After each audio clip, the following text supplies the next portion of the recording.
અયોધ્યા વિશે તમારે જાણવું જરૂરી છે, પરીક્ષામાં પૂછાય. સરયુ નદીના કિનારે છે. આ સરયુ નદીમાં અલકનંદા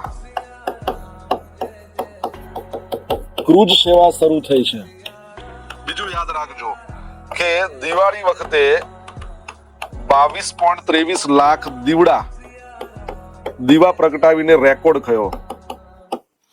તમને ખબર છે લતા મંગેશકર ચોક અહીંયા આવેલો છે.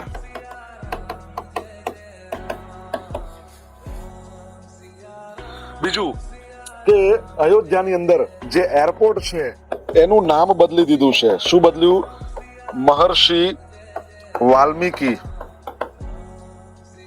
મહર્ષિ વાલ્મીકી ઇન્ટરનેશનલ એરપોર્ટ અયોધ્યા ધામ. અને જે જંકશન હતું રેલવે જંકશન એનું નામ અયોધ્યા ધામ કર્યું.